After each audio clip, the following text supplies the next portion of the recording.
नमस्कार दोस्तों, हमारे YouTube चैनल में आपका एक बार फिर से स्वागत है। तो हम आप लोग के लिए लेकर आए हैं एक बहुत रहस्यमयी कहानी। भगवान श्री राम बताते हैं कि मृत्यु के बाद माता पिता की तस्वीर घर पे लगानी चाहिए या नहीं। तो दोस्तों आइए इस वीडियो के माध्यम से हम आपको जानकारी देते हैं। वीडियो स्किप बिल्कुल मत करिए। दोस्तों, भगवान श्री राम जी कहते हैं कि माता पिता हमारे प्रथम देवता होते हैं। उनका प्रेम, त्याग और आशीर्वाद हमारे जीवन की सबसे बड़ी संपत्ति है।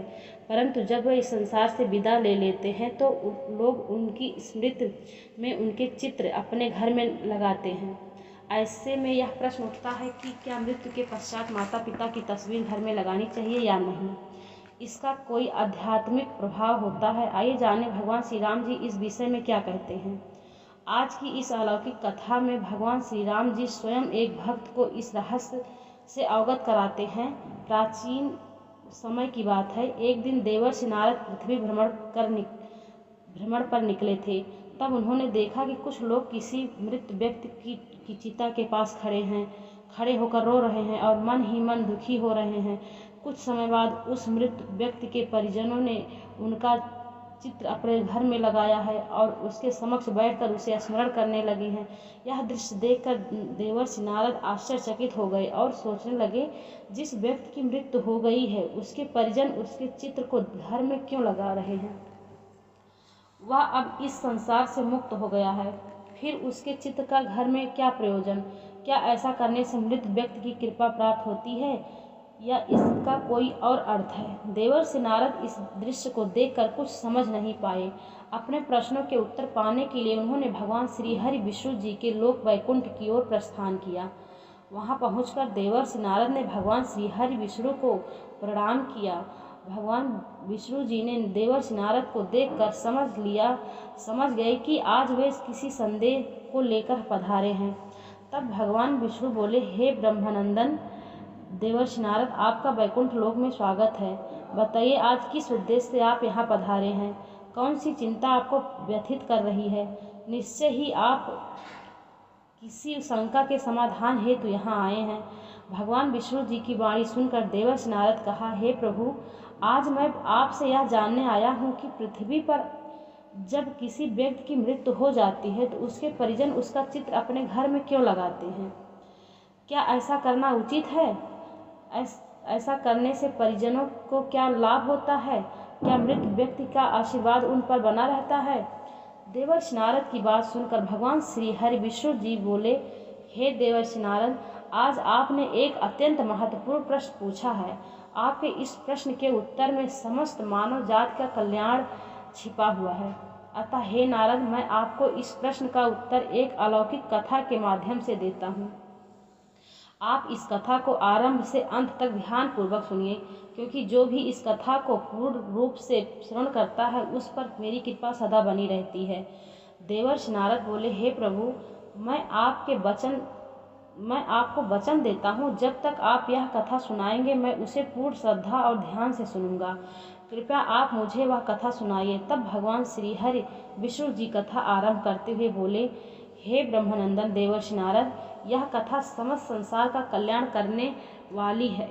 यह बहुत प्राचीन काल की बात है, जब भारत में रामदास नामक एक युवक रहता था। रामदास भगवान श्री कृष्ण का परम भक्त था। वह सदा सच्चे धर्म का पालन करता था और अपने माता पिता की सेवा करता था। समय धीरे धीरे बीतता गया और वह अपने माता पिता के साथ एक सुखमय जीवन व्यतीत करता रहा था। रामदास की पत्नी का नाम साधना था। साधना भी एक चरित्रवान, धर्मनिष्ठ और पतिव्रता स्त्री थी। रामदास अत्यंत परिश्रमी था। वह दिन भर श्रद्धा से परिश्रम करता और जो कुछ कमाता उससे अपने परिवार का पालन पोषण करता। उसे अपने माता पिता से अत्यंत प्रेम था। फिर एक दिन अचानक उसके माता पिता का निधन हो गया। रामदास अत्यंत दुखी हो गया। माता पिता के अंतिम संस्कार के पश्चात उसने उनके बड़े चित्र घर में पूजा स्थल में स्थापित कर दिए और प्रतिदिन उनकी पूजा करने लगा। अब उसका जीवन माता पिता की पूजा करते हुए बीतने लगा। कुछ सप्ताह बाद उसके जीवन में अजीब घटनाएं घटने लगी। मानसिक अशांति बढ़ने लगी। घर में कलह होने लगा और वह सपनों में विचित्र दृश्य देखने लगा। अब उसका अपनी पत्नी साधना से प्रतिदिन झगड़ा होने लगा। रामदास का मन पूरी तरह से अशांत हो गया। एक दिन वह गंगा के तट पर बैठकर रोने लगा। वहाँ गंगा किनारे श्री कृष्ण एक मंदिर था। वह श्रद्धा के साथ उस मंदिर में गया और भगवान श्री कृष्ण के सामने बैठकर प्रार्थना करने लगा। वह कहने लगा, हे कृष्ण, हे मुरलीधर, मुझे मार्ग दिखाइए। मैं अपने माता पिता की पूजा करके उन्हें श्रद्धांजलि अर्पित कर रहा हूँ, फिर भी मेरे जीवन में इतना अशांति क्यों? वह सच्चे हृदय से भगवान श्री कृष्ण से प्रार्थना कर रहा था। तभी वहाँ एक दिव्य प्रकाश प्रकट हुआ। चारों ओर दिव्य सुगंध फैल गई और भगवान श्री कृष्ण प्रकट हुए। उनकी आंखों में करुणा थी और स्वर अत्यंत शांत था। श्री कृष्ण को सामने देखकर रामदास स्तब्ध रह गया। उसे विश्वास नहीं हुआ कि स्वयं भगवान श्री कृष्ण उसे दर्शन दे रहे हैं।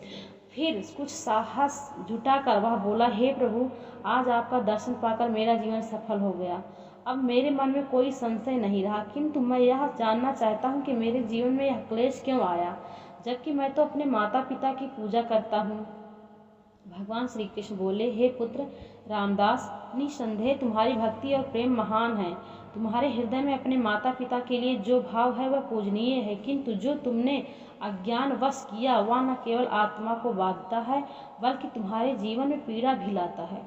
जब कोई अपने प्रियजन को खोता है, विशेषकर माता पिता को, तो उन्हें याद करना और सम्मान देना उचित है, किंतु कुछ नियम और मर्यादाएं हैं जिन्हें हर मनुष्य को जानना आवश्यक है। हे पुत्र, जब कोई आत्मा इस शरीर को छोड़ती है तब उसका उद्देश्य होता है कि अगले जन्म की ओर बढ़ना और उस यात्रा को पूर्ण करना जो ब्रह्मांड में उनके लिए निर्धारित की है।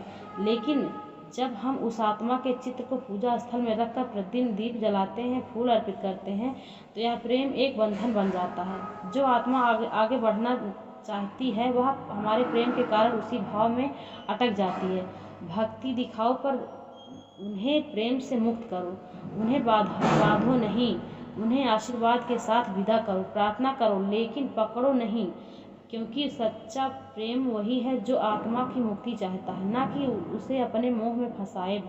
भगवान श्री कृष्ण ने शांत स्वर से कहा, हे पुत्र, यह जानना हर गृहस्थ के लिए आवश्यक है कि जिस स्थान पर भगवान की ऊर्जा होती है, जहाँ मंत्रों की ध्वनि गूंजती है, जहाँ दीपक की ज्योति आत्मा को परमात्मा से जोड़ती है, वहाँ मृत व्यक्तियों के चित्र नहीं लगाए जाते, क्योंकि वह स्थान आत्मा की मुक्ति का केंद्र होता है, न कि बंधन का।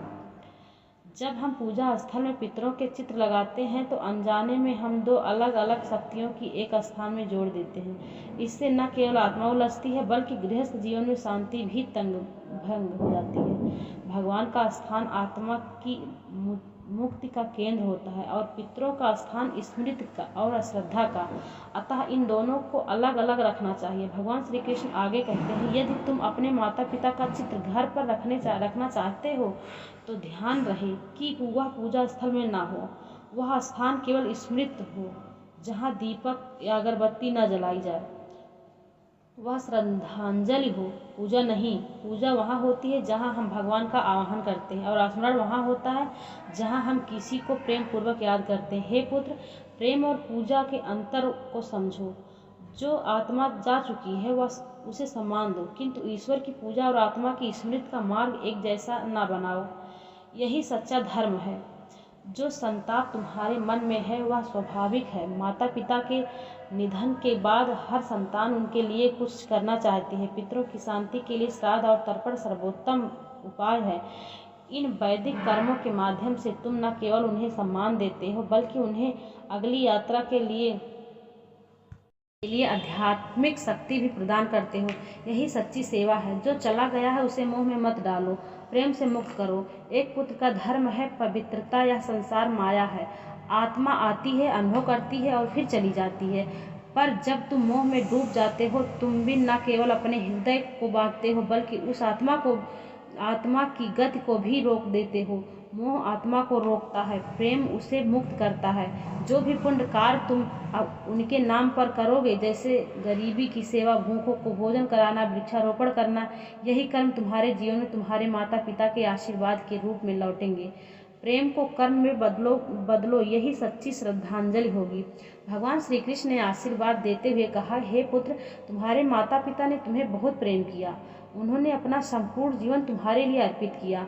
अब समय आ गया है कि तुम्हारा प्रेम उन्हें बांधने का साधन नहीं, बल्कि उन्हें मुक्त करने का माध्यम बने। यदि तुम मुक्त करने का माध्यम बने, अपने घर में तुम सुख और शांति चाहते हो, तो पहले उन आत्माओं को शांति दो जो अब इस लोक की नहीं रही। आस्था अवश्य है, पर संयम के साथ ज्ञान से अपने जीवन में जगत बनाओ, तभी तुम्हारा प्रेम सच्चा कहलाएगा। इसके पश्चात देवर्षि नारद ने भगवान से पूछा, हे प्रभु, अब मैं जान गया कि मृत व्यक्तियों की तस्वीर रखने का रहस्य क्या है, परंतु यह भी जानना चाहता हूँ कि क्या मनुष्य की मृत्यु के पश्चात उसका पुनर्जन्म होता है? क्या मृत व्यक्ति की आत्मा फिर मनुष्य के रूप में जन्म लेती है या किसी अन्य योनि में जाती है? तब भगवान श्री हरि विष्णु जी बोले, हे देवर्षि नारद, जब आत्मा मृत्यु के बाद नए शरीर में प्रवेश करती है, तब उसे पुनर्जन्म कहा जाता है। यह पुनर्जन्म कब और कैसे होगा, यह कई बातों पर निर्भर करता है। पुनर्जन्म के 3 मुख्य कारण होते हैं। नंबर 1, संचित कर्म, पिछले सभी जन्मों के कर्मों का भंडार। नंबर 2, प्रारब्ध कर्म, वर्तमान जन्म में जो सुख दुख मिलते हैं उसे पूर्व जन्म के कर्मों से निर्धारित होते हैं। नंबर 3, क्रियमाण कर्म, इस कर्म में जो कर्म किए जाते हैं वे भविष्य के जन्मों को प्रभावित करते हैं। जब मनुष्य मरता है तो उसकी आत्मा तुरंत पुनर्जन्म नहीं लेती, यह आत्मा 3 चरणों से गुजरती है। नंबर 1, प्रेत योनि, जहाँ आत्मा कुछ समय तक शरीर के अभाव को नहीं समझ पाती। नंबर 2, यमलोक यात्रा, यमदूत आत्मा को यमराज के पास ले जाते हैं। चित्रगुप्त आत्मा के कर्मों का लेखा जोखा करते हैं। नंबर 3, निर्णय, यदि पुण्य अधिक होता है तो स्वर्ग या उच्च लोक मिलता है, पाप अधिक हो तो नर्क या निम्न योनि मिलती है, और यदि पुण्य पाप समान हो तो मानव जन्म फिर से मिलता है। गरुड़ पुराण के अनुसार आत्मा को पुनर्जन्म के लिए 16 प्रकार की योनियों से गुजरना पड़ता है। पशु, पक्षी, कीट, जलचर, मनुष्य आदि जिसने हिंसा, छल और अधर्म किया है वह निम्न योनि में जन्म लेता है। जिसने सेवा, भक्ति और धर्म का पालन किया वह दिव्य योनि या पुनः मनुष्य रूप में जन्म पाता है। जीवन आत्मा की यात्रा है। यह यात्रा तब तक चलती है जब तक आत्मा परमात्मा से लीन होकर मोक्ष प्राप्त नहीं लेती।